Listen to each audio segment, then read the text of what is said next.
My name is Bill Sheldon. I'm an intern with Sage College, and I'm here to do an interview with Doreen, maiden name Hookway, married Petty Officer Second Class Storekeeper Ed Sakacs, a U.S. Navy veteran. I'm here to record for history, doing a middle school lesson plan, basically oral history that I'm doing. Doreen was actually in Great Britain during the Blitzes, 1939 and 1940. She has great first-hand accounts of everything that happened over there, and I'm trying to record her thoughts and comments. Today is October 16th, 2004. Doreen, how old were you during World War II, specifically when the first blitzes started? I was 14. 14 years old. So you were very young. Mm-hmm. Did you have a lot of family? Did you have a lot of brothers and sisters? I had one brother and one sister. One brother and one sister. And you had a mother and father? Oh yeah, my father was career Navy. British Navy. Career British Navy. Mm-hmm. Okay. And I believe that you were in Plymouth, England itself, correct? Oh yes. Okay. Right in the center. Right in the center. Mm-hmm. Okay. I know that the bombings were very intense, particularly very early on.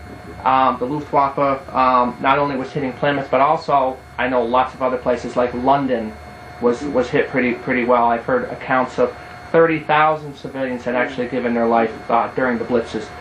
Let me ask you, what did the people do in Plymouth specifically to get their minds off of the bombings? When the bombings were not come, was it life as usual, or were there different challenges that you guys faced?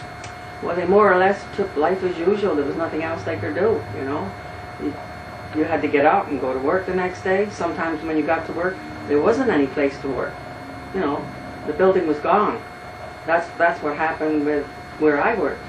I was bookkeeper cashier in a meat shop, and between our store and the next store there was an arcade, and the bombs had come down through the arcade and just blew the store apart. So it was obliterated. It was actually like that. In fact, my boss, over a period of about 3 weeks, he lost lots of property, and his own home was damaged too. His own home. It was very bad. Okay. You heard she was 14, but at that time you were finished with school at 14. She was already working. Oh yeah. Right. It was a different time period then as what it is now. Yeah. And Ed, how old were you when you met Doreen? 18. You were 18. Okay. Did you yourself lose any actual family members during the Blitz? No. No immediate family. No cousins, aunts, uncles. Okay. Not during the Blitz. No. Not during the Blitz. I just lost one uncle in the war, you know. He was on a ship, though. Okay. Well, that's good then. Mm-hmm. How about, was your actual home destroyed in the bombings? It was badly damaged. It wasn't completely destroyed, no. Let me ask you, as you remember it, how would you describe the actual bombings itself? Would you describe them as never-ending? Would you describe them as torturous? Would you describe them as... How would you, in your own words, describe the bombings? I'd say they were never-ending. Sometimes they would come over for 2 weeks straight. Every night, you know, you could plan on them coming. Okay. And we didn't leave the house. Outside our house, in the middle of the road, they had built shelters, brick shelters, on top of the ground. But we never went out there because we found that when a bomb hit one end of those shelters, the whole block would go. So we would go in the cupboard under the stairs. Okay. And on the ground floor, because we found that a lot of the buildings and homes that had been bombed, the staircases were still standing. So that was where we went. Of course, and if you lived in the country, they had these Anderson shelters in their gardens, which were made out of corrugated iron. And people would go down there every night and take their blankets and sleep to get out of the house. Okay. But that's only if you had a garden. We didn't have a garden. We were right in the middle of the city. So you would take shelter wherever you could actually find it. And the emergency workers around Plymouth actually had built temporary shelters, brick shelters and things like that. You would hide under covers, cupboards. You would hide under tables, chairs, basements. But we didn't have a basement. You didn't have a basement. No. Okay. No. Now were basements common in houses in Plymouth at that time? Not in the houses where we lived in the center of the city. In the If center. you got outside the city, you would probably have shelters in the cellars, but we didn't have any. Okay. Now, the next thing I wanted to ask you about, because we kind of touched on it, I asked you about the bombings. You said that they were never ending. And I know that originally, some of the research that I've done is that the bombings occurred in daylight hours originally.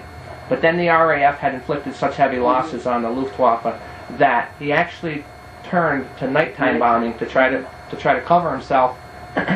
Plus, early on, from what I understand, I believe that Plymouth is like near a port. Well, that's what they were aiming for, the dockyards, you see. But they didn't always get that. I mean, we got it first. The center of the city got it. And of course, the churches were hit because the steeples were so high. They got hit first too. Okay. That went. But as you will see on the map, you can see rows of how the bombings went, and you can see where they were located, either in the dockyard or into the city. Okay. Or if they were going to hit bridges, you'd see a row of bombs. Okay. And what I understand from the bombings, like you said, is that Hitler's idea was to originally hit military installations, docks, ports, any military planes, but then he turned his attention to try to demoralize the British people and started bombing civilian centers. But what you're saying is, right from the beginning, civilian centers in Plymouth itself was actually hit. Yes. Well, they try to break our morale by coming every night and every night. Because, I mean, if you're kept up every night from about 9 o'clock until 6 in the morning, you're not going to be worth very much if you have to go to work the next day, or even the children going to school. Don't forget the strafing. Oh, they strafe the city too. But that used to be usually sometimes they come in the daytime. Okay. Then the RAF would go up there and chase them off, and we could always knew when they shot one down because they would do the victory roll over the harbor. Oh, they would. And we would know then that they had got whoever had come over to strafe the city. And by strafing, just so everybody understands, can you explain what that means? Well, they come down and they use the machine guns. So they were very brazen as time went on. Was that from the beginning, or was that just as time went on? As time went on. Of course, then we had these barrage balloons that they used to put up, which were, it prevents some of the planes coming in so low.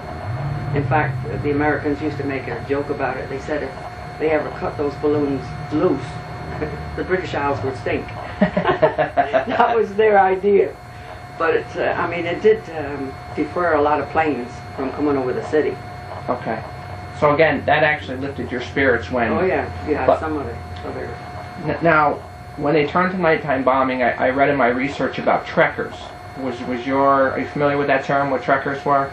I just had read, and probably maybe a different term, this is just what I happened to read, is that people at night, when the Luftwaffe actually changed and started doing more of their bombings at night, people from the city would actually trek to the rural area to get out of the city to try to escape the carnage that was going on. Did you ever do anything like that? We only left the city once, and of course we went down to a place called Gunness Lake, which is not too far from Plymouth. In fact, every night we could stand on the hill there and we could watch Plymouth being bombed, Okay. And I was only there for a week, but that was too much of a hazard because I had to get up early, get the train, go into work, and come back. So I come back into the city because, like I told my mom, she wanted us to go, but she would have had to stay in the city, you see. She couldn't go with us. Okay. So I said, if we're going to die, Mom, we're going to die together. So we all came back and stayed in the city. Because my dad was, like I say, was career Navy. He was due to come out when the war started, but he couldn't. He'd already been in 22 years. Wow. And altogether he served 27 because of the war. He had to stay in. Okay. And there was no man in the house, only the old gentleman downstairs. That was about all the protection we had as far as the man being in the house. So the war not only affected you and all the people there, but it also affected people's lives in other areas. Your father was going to retire, Yeah. and who knows what he may have had an idea of maybe doing after he retired, Yeah. but he had to end up putting that off for 5 years because of the war. So his life, and obviously because you guys were a family, were affected in that way as well. Now, did you end up staying in Plymouth throughout to the end of the war? Oh, yes. You did. Okay, so you married Ed. How long after the war did you guys get married? We got married in 1945, April of 1945. April. 2 weeks before the end It of was 2 weeks Europe. before the end in Europe. Okay. Okay. And were you just away on leave in order to get married, and then did you go to the Pacific, Ed, or how did? Yeah, we had a week in London for the honeymoon. You know, we had to go there to get so many papers, you know, signed by the American Embassy and all that stuff. That took a couple of It was days. not right very there. easy getting across. I mean, they tried to discourage the marriages. They did. Oh yes, when you applied for a marriage license, they set you up in front of A tribunal. a tribunal of all denominations of religion, and they try to talk you out of it. And why? What is the reason for that? We were young. We were young, and they thought, you know, I was headed for the Pacific. they didn't really want us to get married. So, and I just want to touch on something that actually I hadn't scripted a question for. I wanted to ask you. So you came to the United States in 1945. Did you? 46. In 46 you came over. So you guys actually lived through the baby boomers. You lived through the GI Bill. Yeah. You lived through the big boom that happened in the United States afterwards. You guys were a big part of that. Yeah. And can I ask you, did you guys have children when you came No, back? You didn't have children. Okay. I was just wondering if you had ended up having a large family No. after what happened with the war. No, we avoided that. Yeah, did you stay in the Navy for a time period after? No, I got out as quick as I could. Got out, so you avoided Korea and anything else that would have followed after that then? Yeah, I had no desire to stay in the Navy. Okay, great. Now, I know we had, before I started taping, I heard you mention something about rationing, and you had food coupons, Food clothing coupons. clothing Yes. coupons. I'd never heard of clothing coupons. I'd Oh, heard yes. of food coupons, but I'd never heard of clothing coupons. Yeah. And how did that work? You actually got a coupon, you went down to the local... It was all in this one little book. Your clothing coupons were in the front, and your food coupons were in the back. And you were allowed, like, if I wanted to buy a pair of shoes, it would be 3 coupons. And I think the allotment at that time was about 12 per month. Okay. And as far as rationing goes, that was something else again. You got 1 egg a month. You got 2 ounces of sugar. You got 1/4 pound of tea. They did allow some sort of sweets for the children. The coupons there would range around £1 probably for a month. Okay. And of course meat. That was where I came in. Because I worked in the store with meat store. And you got, I don't know, I'm talking British money now, 1 shilling and 2pence. 1 shilling was fresh meat and 2pence was corned beef, which came in 5-pound cans from Argentina, Fray Bentos. Okay. And well, that was about it. That was a week, for a week's ration. Okay. Things that were not rationed were like hearts, livers, lungs, kidneys. Those things were not rationed. Rabbits. Well, rabbits too. That's another thing. I used to skin as many as sometimes 100 rabbits a day. And they were not shot. They were trapped. Trapped, okay. And you have to be very careful when you skin them. A rabbit has 3 skins, and if you don't get the right one, it doesn't work, you know. I mean, because you got to sell them after, sell the skins after they're dried. Also, they use And they use the skin. So you have to be very careful how you skin them. So you used a lot.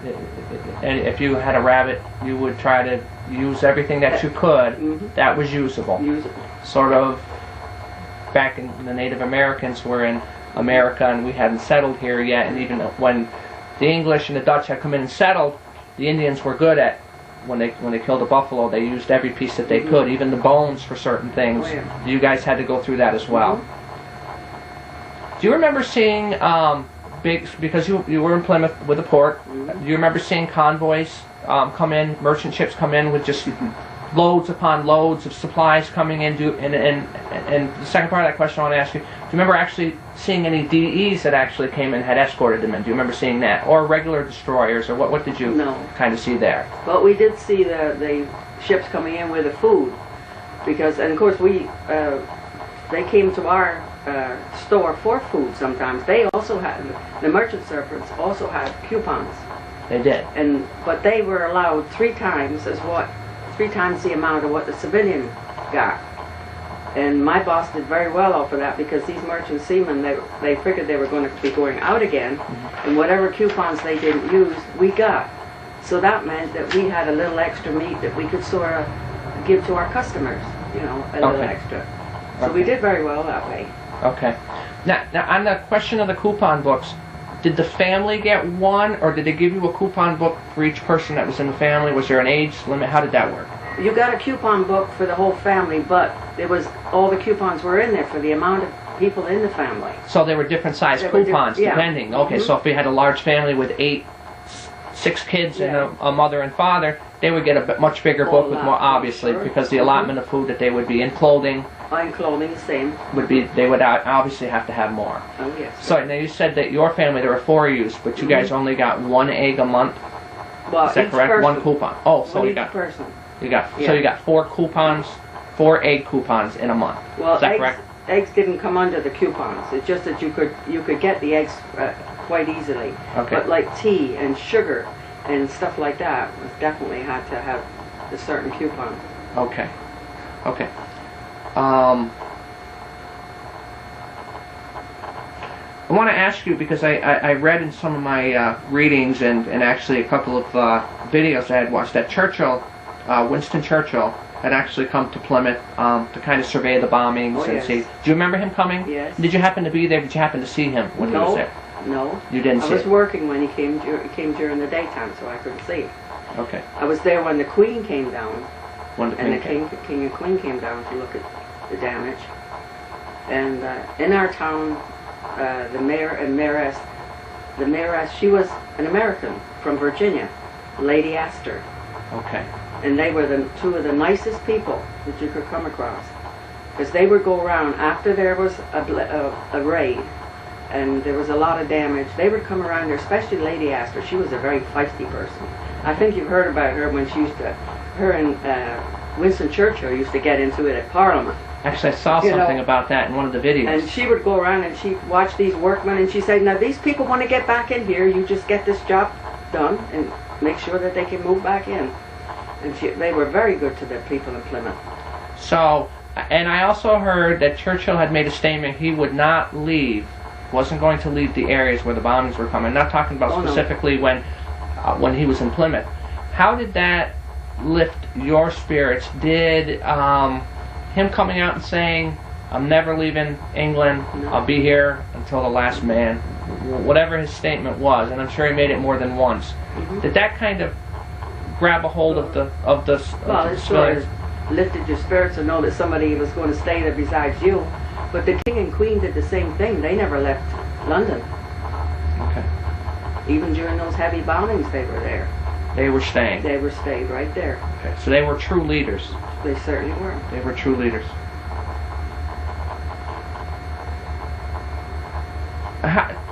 Looking back on the whole World War II issue and how Britain actually held out, how would you describe overall what when you think back about what happened to you being over there and the carnage that happened and the reconstruction afterwards? What do you remember most when you're sitting in your chair and you're thinking back of things that happened? What comes to your mind normally first? Do you think about your family, or do you think about maybe people who were friends of yours who actually gave their life during the blitzes? What do you think about? Well, it was all those hours that we used to spend down in the cupboard under the stairs. I didn't like that one bit, because I'm claustrophobic for one thing. Oh. But, I mean, the door would be open in the cupboard, it's true. But when you're there for hours on end, it sort of gets to you. And, that's what flashes to your mind most. Yeah, being closed in anywhere. Did let me ask you, do you remember, as the war went on and America entered the war, I mean, officially they entered the war on December 7th, 41. However, I know prior that we were escorting ships and we gave the 50 destroyers to England. How did the people of Plymouth specifically, were there Americans when they came there? I know that there were Americans that came into England. There were also other armies as well who actually used England as sort of a staging ground. How did the civilians there and maybe the people that were actually in the armies of Great Britain, how did they receive the outside foreign armies? How did they? Well, they got on fairly well. Of course, there was a lot of jealousy because the American, they had a lot more than what any of the other armies had as far as the way their clothing and the things that they could get that the others couldn't, you know. And but on the whole, I would say they got along very well. For instance, if a serviceman, any serviceman would go to a civilian home, they never came without bringing something because they knew that the people were rationed. They'd bring whatever they could, you know. So a gesture of goodwill. They always brought something. Okay. And of course, the children loved them because bring chocolate. Their main speech was, "You got any gum, chum?" And obviously it worked out. You are obviously very hospitable to the American forces there because that's how you met your husband. Oh yeah. Did you, not to get off base here a little bit, but did you meet him at the meat market, or how did you guys actually meet over there? I met him at a fun fair. At a fun fair. It was a fun fair that's stationary in town. It was called White Lakes, and I used to babysit for the owner, so I could go in there and go on any of the rides and use any of the games there. And my girlfriend, she worked in there where they threw the darts, you know, at the board. And we were just standing there. I was just standing there one night talking to her, and my husband and a couple of other guys were there rousting her, you know. Of course, she didn't like Americans. She didn't, I don't know if I can say this on the camera, she didn't want anything to do with those bloody Yanks. And of course, he was needling her. He said something about, I think he said something about, something about marrying. And she says, "I wouldn't marry," and I won't say it now, what she said. And so he turns to me and he says, "Well, you'll marry me, won't you?" So I just shrugged my shoulder. "Oh yeah," you know. And I didn't think any more of it. Well, as you go out of this fun fair, there was a big curtain over the door because it was blackout. You couldn't show a light at all. At night was blackout conditions. Oh, pitch black out there. And I get up to the door and I hear somebody say, "Well, if you're going to marry me, I guess I better take you home." And that was him. That was him. So that's how I met him. That's how you met him. It's a great story. Proposing to my girlfriend, yeah. That's a great story. That's a great story. Do you remember some of my readings that I had and research that I had done said that emergency service workers from city to city had problems with fires because the hookups for the firefighting equipment were not the same city to city. No. Do you remember the fires from the bombings that had occurred, and do you remember, were they endless? And obviously they probably, I'm sure, had a hard time putting the fires out, so probably I would assume that a lot more damage occurred because of that than really probably would have happened if the hookups would have been the same. Well, after a while they put these large pipes along the gutters, and I guess you'd say they were about a 12-inch pipe. And after they got those in, they seemed to be able to take care of the fires a lot better, quicker, you know. But we did lose the first few raids we had. We lost an awful lot in the fires, completely, right to the ground, burned. There was just nothing left. And like I say, if people had, like we had incendiaries come in the top floor and the third floor. And like I was telling you about those 2 weeks in a row that we got, that we couldn't go to bed, and I was determined I wasn't going to get out of bed this night, and I didn't for a long time. And then my mother kept calling up to me, "Doreen, get down here." And it's a good thing I did that night, because that was the night the incendiaries came right down and landed right on the bed. Wow. And the firemen went up there and they rolled up the mattresses and threw them out the window. I can always remember that. But that, when I went up, the window and everything went with the mattress, you know, because it was so big. But other than that, we didn't have much damage to that top floor. We had an upright piano, an ebony, that had hot marks from where it exploded. But that was all. And I don't know, and I'm not sure if Ed may know this, the answer to this better. For the school children in the area who actually will view this, could you explain the difference between an incendiary bomb, incendiary, difference between the two? Well, that's more for fire, the incendiary, but the other one, well, not only other bombs, but they used to drop landmines too. You know, and that did a lot of the damage. But the incendiaries was definitely fire. That was all fire. It was all fire. All right. As opposed to a conventional bomb. Yeah. Mm-hmm. Okay. Well, So they were small. They were small. they were small. They were only about 2 feet long and about 4 inches in diameter, and they were phosphorus aluminum. You couldn't put them out. No. The only way you could put them out is smother them with sand. If you threw water on them, they'd They explode. explode. Oh. They would burn through steel. You know, it was like a settling torch. So when they came on the roof, they went boom, boom, boom. In my barracks, they went through one of my beds too. And they'd make a hole about that big. About a 2-foot hole as they go through. If you got into a floor that would burn, they would catch the floor. Otherwise, it would just, you know, char it. But if they did explode, that you couldn't put them out. Okay. So they were very deadly in themselves, and they were the cause of a lot of fires in Plymouth, and I'm sure other places as well. Because some of the rage, was over 300 houses burning in one night. In one night. And And then, the streets would get so hot, we couldn't drive our trucks over the cobblestone because of the melt your tires. couple that with the fact that they had problems with getting their firefighting equipment to actually, even though I know you said that they had actually improvised and found a way to do it, early on they didn't have a way to do it. They had static water tanks, probably as large as this building, on corners each block, full of water. So if they hit the mains, they had that static tank they could use some water there. Okay. But you couldn't put those fires out. They had to burn, that's it. Luckily, most of the houses in England were masonry, stone houses. The insides would burn out, there'd be a big shell standing there afterwards. Okay. But including the roof would burn out as well. Oh, correct? yeah. Okay. But you were talking about people going out into the country. What happened, my sister was 8, and she had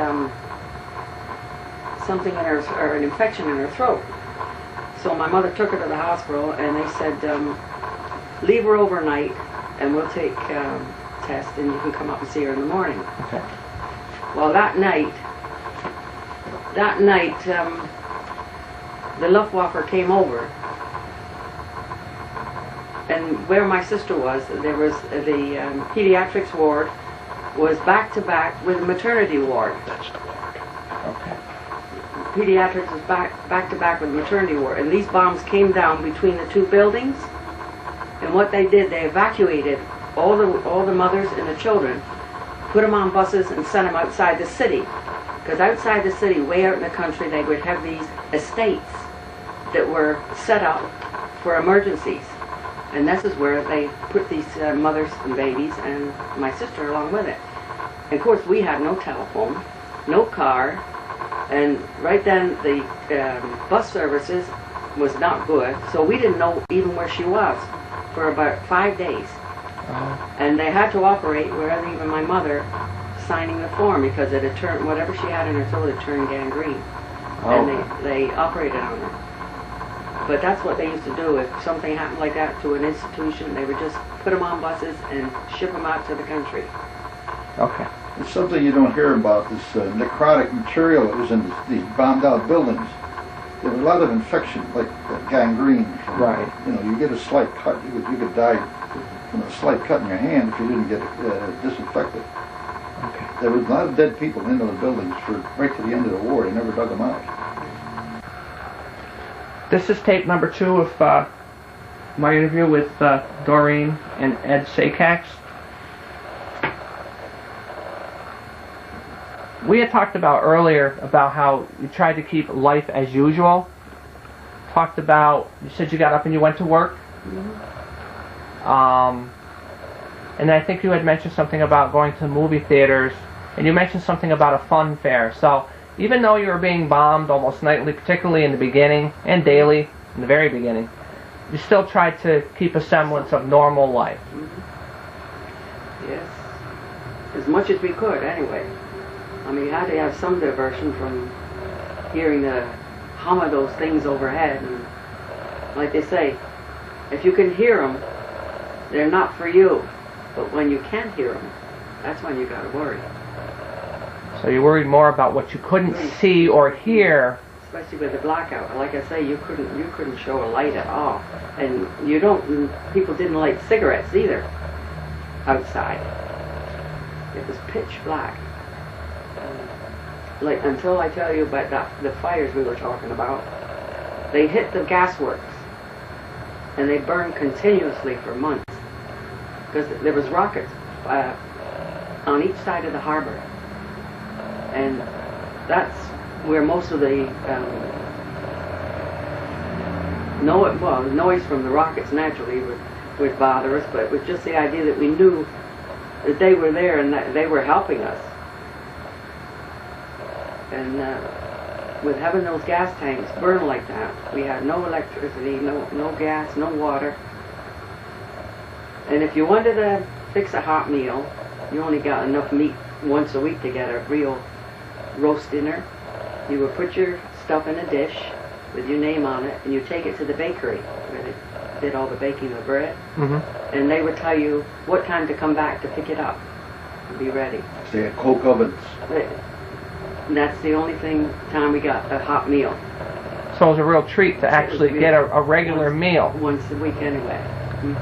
So would you, in between that, would you have sandwiches? Mostly cold stuff.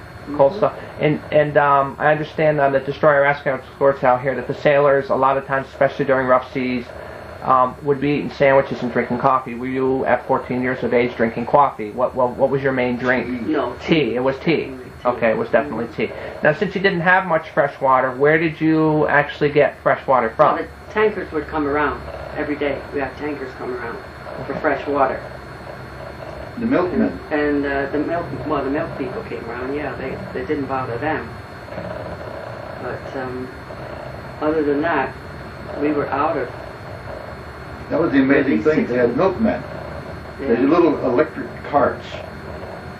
They had the milk in there, and they'd go down the street, you hear a cart humming, and they'd deliver a little pint of milk to each house. Did you have a coupon for milk as well? Not daily? milk. No, milk. But did they say, okay, you only get a pint of milk a day? Pint of milk a day. Anyway. And the pregnant women got some orange juice. Well, all the children got orange juice, cod liver oil, and sulfur. They used to mix sulfur and molasses. That was supposed to be good for your skin, my mother would tell me.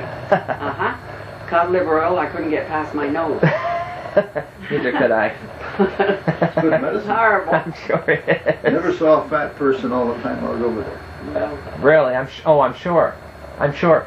So in a way, England itself was I'm not saying lucky to only be bombed. Please understand, that's what I'm saying. No. But they were not actually invaded by land or sea by Germany, so you were able to carry on some type of semblance of a normal life, as normal as possible. So when you heard the air raid sirens, That turned my stomach.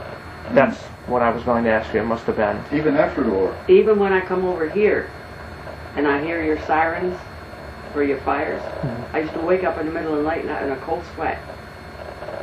It never left, not for months. I remember that time at Erie Boulevard. We were waiting to cross the traffic at Schenectady and Erie Boulevard, and the firehouse was down there. And the siren over the top of our head went up. We almost hit the dirt. It was just a reaction, you know.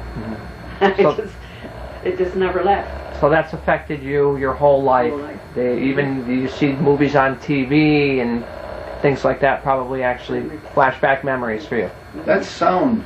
It's They still use that same siren in England at noontime. Yeah. That harmonic wail Yeah. that you hear so often. Yeah. Still gives you the creeps.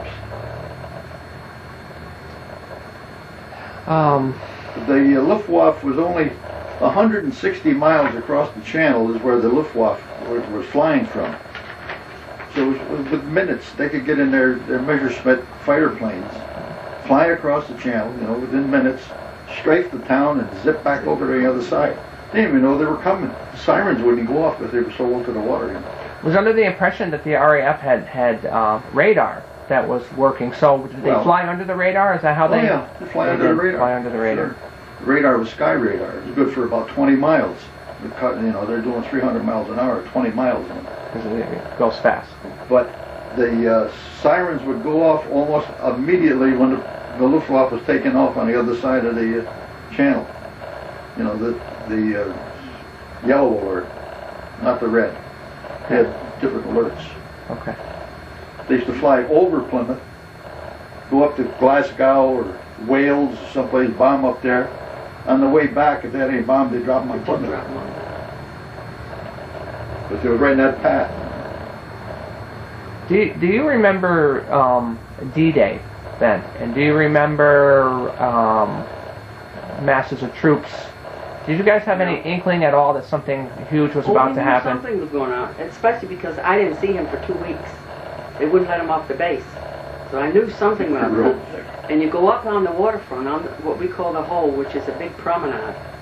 There were ships in that harbor, like this. Mm-hmm. If Hitler had only known that they were there, and that they had come over that night, they could have got all of those. Sort of like well, not only another Plymouth, Pearl Harbor, really. There was about 7 different ports along the south coast. Mm-hmm. Southampton was the kickoff point for the landings. Now we all focused at a meeting place out in the channel, and then we went to the respective beaches we were supposed to go to. So that's the way it worked. But we did this so often in maneuvers that nobody paid much attention to it. Like at Slapman Sands down there. Yeah. We were maneuvering down there all the time. You know, the troops would be loaded on the LSTs, we'd take them into the shore, and they'd go up and they'd shoot and get back on. You get to notice like your tongue knows your teeth. So when you land that over Normandy, you've already done it. You know. Did you play a part in Normandy? Yeah, Ed? we were there. You were there. 11th Amphibious. You went to Normandy. Utah. You did. The first few days? Yeah. So I'll speak to you. Okay. Nothing to tell. Nothing happened. We just worked like hell. Okay. We were bringing stuff in. Okay. Okay. Now, one of the last couple of questions I want to ask you is, you kind of talked about how people were deceased inside the burned out buildings. Did you personally see deceased people? No. You never saw a deceased person? Because I think in my readings, I think I read there was something like 4,000 total casualties during the blitzes into Plymouth itself. 30,000 in England. So you were spared that. Spared that. Do you remember, did your mother and father, obviously your father I would assume because he was way, he was in. Do you remember your mother ever mentioning anything like that around Plymouth itself? No. So thank God you were spared that, or you would be carrying that, probably that image around with you more. When I asked you that question earlier about what comes to mind, the things first when you're sitting around yourself and thinking about the war, that probably would have been one of the bigger events you probably would think of. So thank God that's not something that you've had to carry on. But did you see wounded? Let me ask you that. Did you see? We saw wounded, yeah, but not to the extent where they were going to die. You know, they were just mostly cuts and bruises and stuff like that. Okay. Is that because the area of the city that you were in, was that not as heavily bombarded as other areas of the city, of Plymouth? Well, we weren't flattened, if that's what you mean. We had a lot of damage, but nothing that couldn't be repaired, you know. Not like some of the places. Okay. Some of the shopping areas there were just, you know, flat. I got to add something. Our civil defense there was just terrific. That's why there's so little loss. They had shelters, underground shelters, they had the Anderson shelters. Everybody knew what to do. So, you know, they survived. It was just routine. And they had the firefighters, the squads out, ambulances, and everything was ready to go. I also saw in my research that some of the families, and I think that this specifically was more on London, from what I had actually heard about this, had actually taken their children and sent them to Canada, overseas, and one of the places was Canada. And I was wondering if that was anything that your parents had thought for you and your sister. No, it was never an option that they would send you away, because from what No, we wouldn't go. We just wouldn't go. You wouldn't go. No. Good, that's great. Did you know any families who actually sent? No, Good children. not then in our part of the country. Not from Plymouth. But you had relatives in London, didn't you? Oh yes. And there's people in London never heard a bomb. Never heard of bomb. With But 30,000. They lived in the subways. Yes, I go down there every night, take their blankets and sleep in the subway. I've read that as well. So, but So you didn't actually know anybody personally who had actually sent their children away to get them out of the way of the bomb. we used to hear that they used to have a radio program on. There was Edward R. Murrow was on one end, and B.B. Daniels and Ben Lyon was on the other, and they'd have these children talking to their parents from Canada on the radio. That's the only thing I remember about them. Wow. Now, I also read that Edward R. Murrow was actually in England itself Yes, during he some of was. the bombings, the initial bombings, Oh, yeah. before America had actually gotten involved in the Mhm. war. And he had actually come back to the United States and had actually written some columns kind of reporting on the bombings and the carnage that had happened over there, and really trying to influence the readers to join in and help. You know, England was an ally. Yeah. Do you remember that? Do you remember? Oh yes. Yes, he was on our radio a lot. That's the only thing we had then was a radio, you know, to rely on. No television like they have today. But, it was a sorry time. Did you join in and help with any fires, any type of emergency help? Did you yourself get involved in any of that? No, None at all. none. Your mother? No. Your mother didn't. If we had gone and lived in the country, she would have gone into a factory of some sort to work. But she never did. And you had mentioned earlier, Ed, actually that the civil defense and the emergency workers had actually done a great job. Oh, wonderful. Wonderful job. Couldn't beat it. In the midst of the war, I went down to their cellar in the library, the city library. They had the new city laid out on the table. All planned for the rest of the war. For restoration afterwards. Mhm. And what year would you say that was? When did you 40, think? well, around after the invasion, after 44. After 44, that early. Yeah. So, sort of like, so they knew that the war was going to end, the Allies were going to win, and There was no question. you were making plans, even before the war had actually ended, for reconstruction. Had a new city laid out. Sort of like FDR did when he got together, with, I think he got together with Stalin, and they had even talked about how the war and how things were going to be divided up before the war had actually even ended, and the outcome really nothing is set in stone. So different from today. So different from today. You know what's going to happen. Today they have no plan. Go fight. Where's the end of it? They don't know. They knew. They knew what was going to happen. The governments were split. As you know, Russia divided up Berlin and everything else. Right. Right. Eastern Europe. That's the way it went. Okay. I think that is all I have. I guess I want to thank you both for coming in. I appreciate it. It's a piece of history, and it's stuff that really should be saved. Sort of like the DE-766 out here, the Slater. That's a piece of history out here that I am so glad that I came down as an intern this semester. I've learned so much down here, and I've learned so much more from from this interview, as well as some other things that I had done. What I'd like to do now, if I could, is kind of maybe I know you wanted to show that map of where Plymouth was. Yeah, you have that. And also, maybe we can just lay it out. And also, we want to show. If you wanted to see something about the invasion, this is my book on the advanced amphibious outfit. This was the map of the invasion. Okay, let's do this. Where they left from. Okay, let me do this here. Well, actually, no, we can lay it down because then I can. Was that the other map that you wanted to show? Well, that's the track of all the high explosives that hit Plymouth. All those dots there. All those dots are high explosives. Through the whole war. Mm-hmm. Yeah, that's the entire. You can see where the clusters went, and as you can track these bombs, you see the tracks. Mm-hmm. The tracks. And that wouldn't include incendiaries, right? You're talking about high explosives. No. Incendiaries come down by the thousands. By the thousands.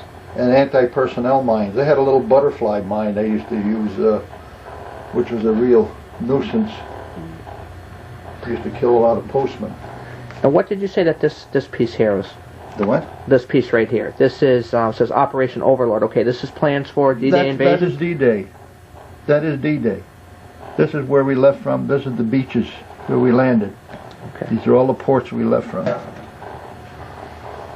Okay.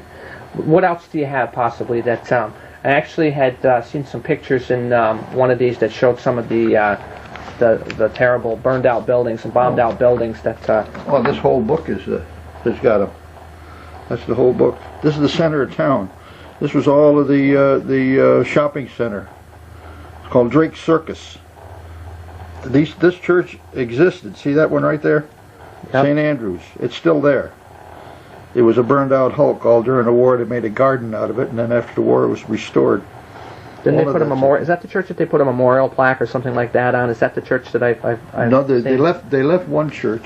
You shut that off a second. Yeah. Charles. Take some copies out of it. Again, these are pictures of burning buildings. Yep. That building right there, he's talking about. Yeah, that's like probably I was all saying, brick. they're all stone buildings. The undersides are all burned out.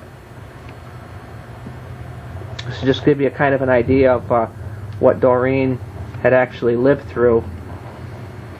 Oh yeah. And saw most of the first few years specifically. And you know something? There wasn't a counselor in sight.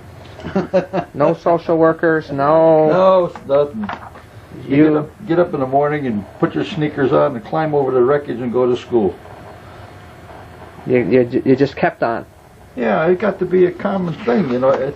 Some of these kids were born there; they'd never seen anything. But there's that church, the inside of St. Andrews, okay, with the roof off it, has been burned out.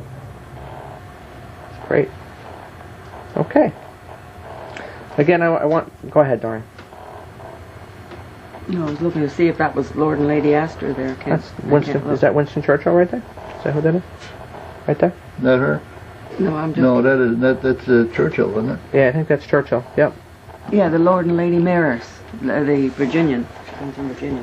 Yep. Lady Astor. It says Winston Churchill and Mrs. Churchill are seen here, giving encouragement to local people during the darkest years of the war. And this was Harry Truman when he came over to visit our base over there in England. United States amphibious. Harry Truman came over. 45. Yep. And Truman became president when FDR had actually died. He died, yeah, right. He died during the war. Yep. And, okay. Yeah, Truman had to make the decision on the atom bomb. Yeah, which he did. Which he knew he had to do. They say, well, you know, they say it was a mistake, but I can't agree with it. There's too many million people, in Japanese and American troops are there.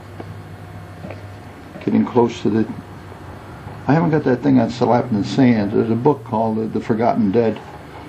Ken Small wrote it. He just died recently. It tells the story of Slapton. This is the way we lived while we were preparing. Okay.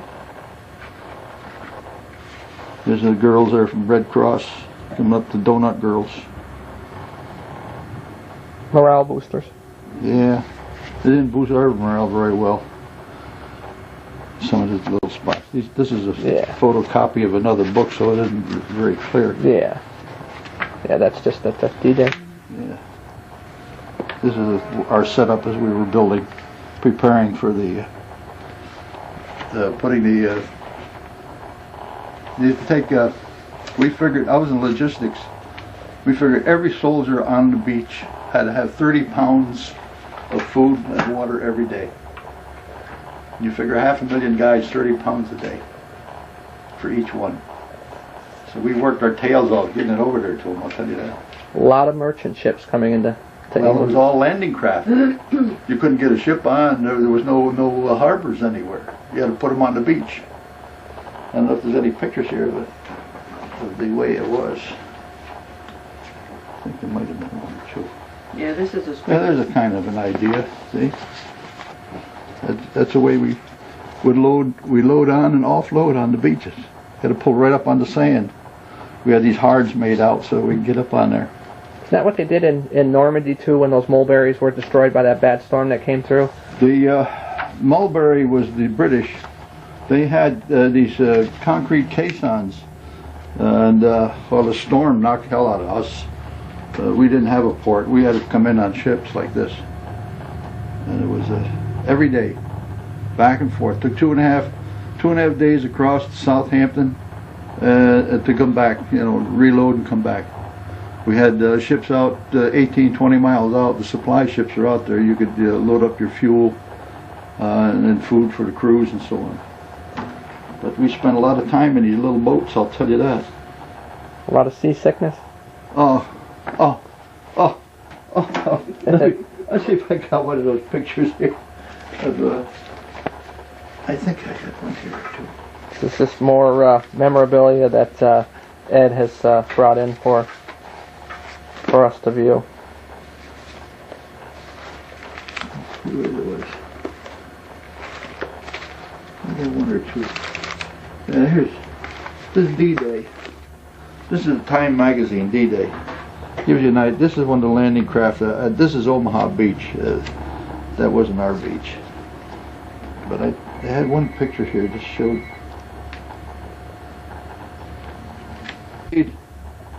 Oversexed and over here. That's the Yanks. This is the pretty peaceful little harbors now that a lot of our stuff sailed out of. The Germans didn't know where the hell we were. We were scattered all over England, and there was no big concentrate of troops anywhere. And when we finally congregated down on the south coast, you couldn't believe it. You think the south coast is going to fall down because of the thousands and thousands of men and supplies and ships. It was unreal. You know, all we ever saw was just as far as your eye could see. You didn't know what was going on. And I guess that picture's not in here. But it was a great one. Because this picture is always. Oh yeah, that one. Always sad. Yep, it is. And the daisies are some of the old guys there that landed on the beach. These are still there. Very, very sad. Some of the more of the Allied breakthroughs, the bloody skirmishes. That one picture here they had. This is what the beaches look like. We brought our little boats up to that. We got impaled on these things so many times. See our boats out here? Yeah. We get stuck on those at high tide. You can get in where the top of the tide was down. There's a perfect picture of the way it worked. Utah, Omaha, Gold, Juno, and Sword. The way we landed. Yeah, it was a big day. Still talk about it. It was well, a lot of places around Plymouth, and you know the good things that are around Plymouth. Some of the pictures here. Oh, this is up in Scotland. We were up in Scotland last couple of weeks ago. Ed's trying to find pictures of what Plymouth looks like now as compared to some of the pictures that you have seen with the destruction that happened, courtesy of Adolf Hitler. These are all around Plymouth. the landscape around it. It's a great vacation place to go to. A lot of good sights to see all over the place. These churches, these mother churches for every town's got a mother church to it, just like that. Church of England. This is typical little towns as you drive through. Okay. I thought I had more kind of stuff here. Okay. I know there's some in there. Yeah.